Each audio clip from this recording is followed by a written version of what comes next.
Stress is only in your mind. It is a feeling and nothing more. Some people feel stress about tests, about presentations, while others feel calm in the face of death itself. Today, I'm going to be talking about occupational stress, the causes of it, why it is important to reduce it, and lastly, what you, as a manager, can do to reduce it, both in yourself and in the workplace.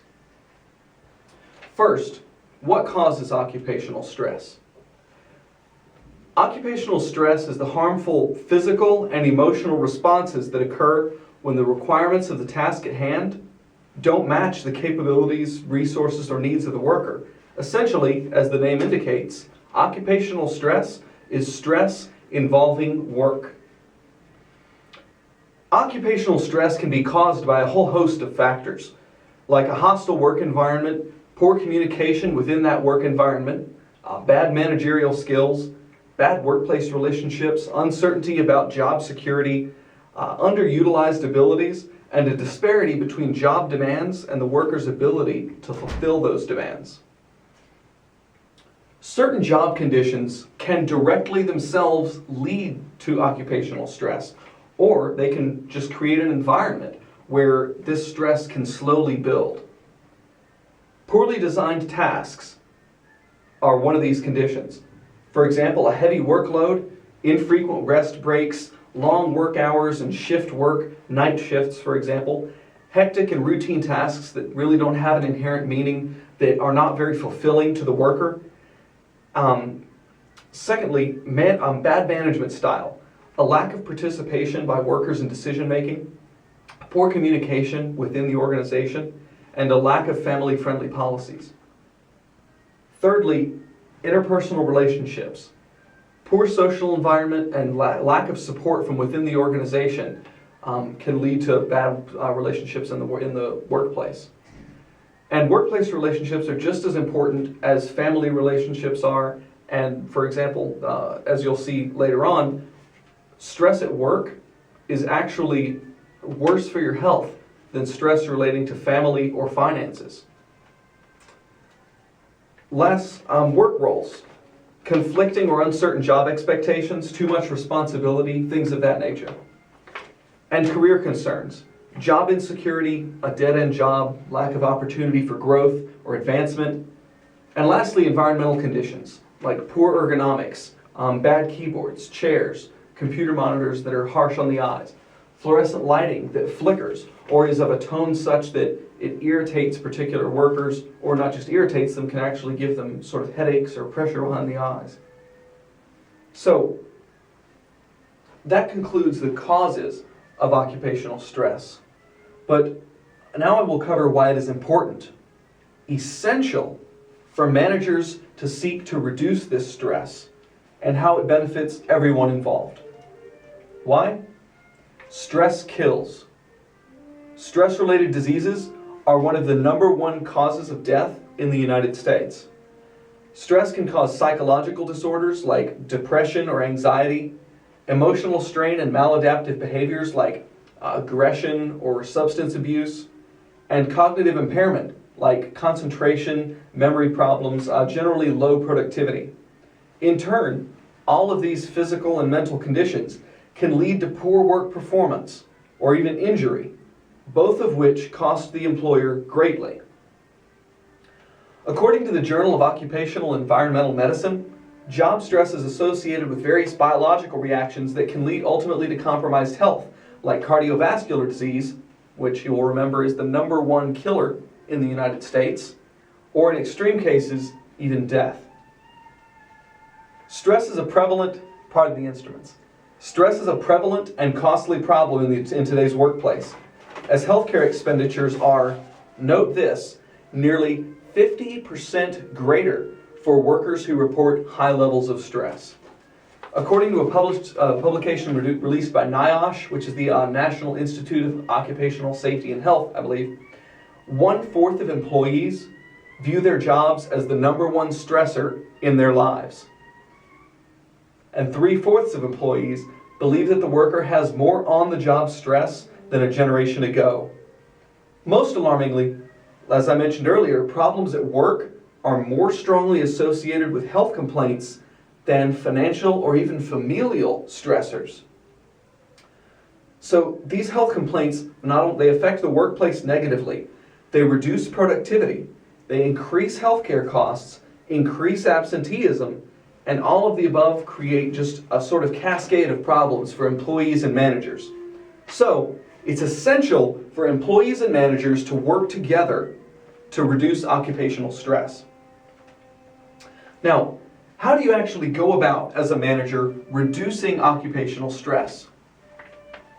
Well, the steps to reducing occupational stress are the same as for resolving just about any other sort of problem. You identify the problem, you fix it, and then you check to see if it's fixed. So, step 1, identify the problem. Group discussions among managers and employees can provide insight and information into the workplace environment sort of on a day-to-day basis. Such discussions can be all that you need to track down, resolve, and eliminate workplace stressors in small companies, for example. But in larger organizations, such discussions might need to be more formal. They can, the group can design a formal survey for measuring stress in the workplace and gathering employees' opinions for how to make the workplace less stressful.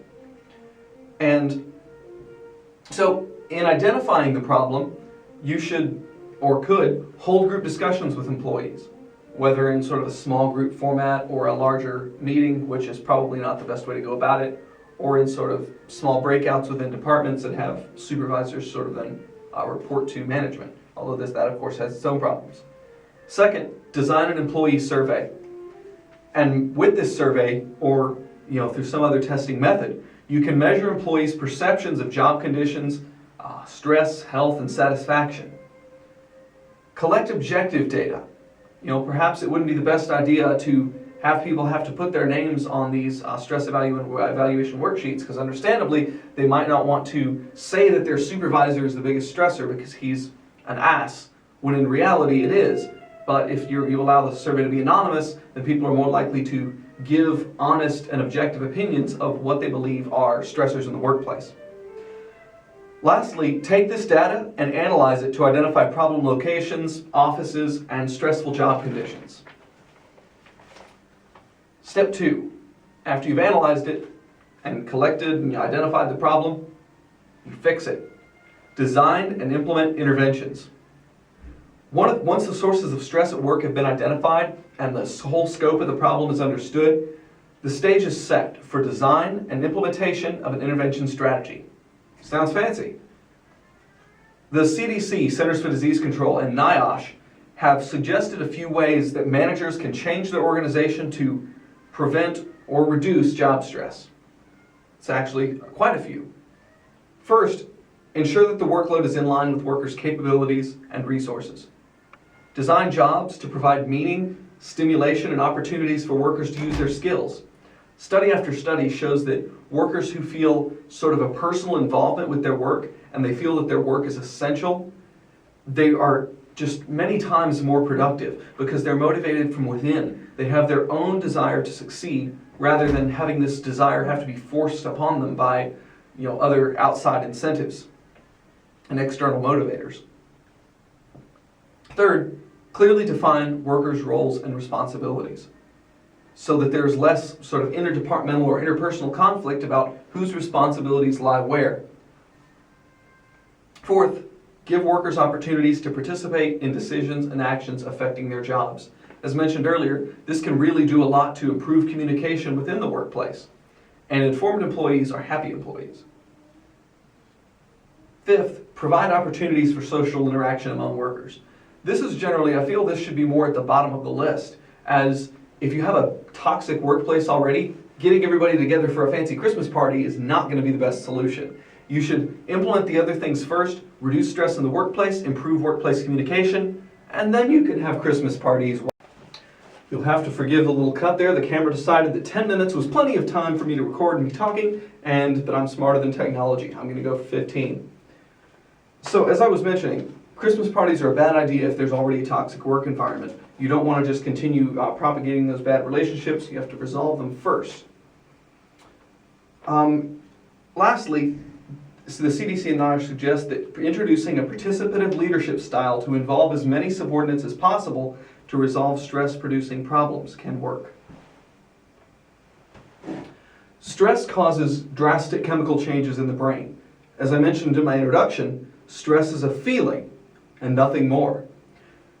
Such things as hypnosis or meditation can help reduce stress, but in the West we tend to like to throw drugs at things and accept the side effects as they come and continue on about our merry way. So these chemical changes in the brain brought about by stress generally affect several neurotransmitters: melatonin, serotonin, and dopamine. Dopamine is the brain chemical that transmits, I'm happy, I'm satisfied. But when you're stressed, your brain slows or almost stops production of dopamine.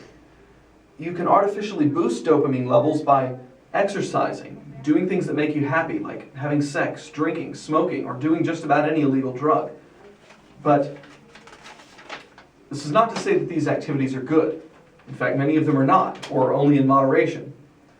But studies have been done on drugs which increase dopamine, among other things, and thereby reduce stress in the workplace. In the early 1900s, for example, some managers would leave bowls of cocaine out for their workers to use. But because cocaine is one of the most potent and addictive dopamine-related drugs, it forces the brain to release all of its dopamine, which can then have a terrible withdrawal because you don't have enough dopamine left in your brain for normal use. So this can lead to a lifelong sort of dependence because it can break the pumps that create dopamine in your brain. Today, the stress-reducing drugs most commonly used for workplace stress are caffeine, amphetamines, and modafinil. Researchers usually nixed amphetamines fairly on in the studies because of addictiveness and habituation, but caffeine was deemed fairly safe. Modafinil is a fairly interesting brain-boosting drug that's been proven to treat shift work disorder, improve fatigue levels, vigilance, and to improve reaction time. A study by the University of Cambridge found that modafinil was effective at reducing the impulse response, i.e. bad decisions. And also modafinil has been proven to be safe and not addictive to the level that caffeine, amphetamines, or cocaine are. Now, drugs are rarely the solution to any workplace problem, but the broad spectrum benefits of modafinil may eventually result in widespread adoption for use throughout the workday, sort of like caffeine has been. The only downside is cost, about $60 in the United States, but it can be $1 in other countries. So, step 3, check and see if the problem is fixed. Evaluate the interventions. Evaluation is an essential step in the intervention process. It's necessary to determine whether the intervention is producing the desired effects and sort of whether changes in direction are needed. Now, for evaluation, you can loop back to step 1, identifying the problem, or it can be sort of an ongoing task during implementation in step 2 while you're designing and implementing the interventions. In conclusion, the variety of stressors in organizations are probably greater now than they've ever been.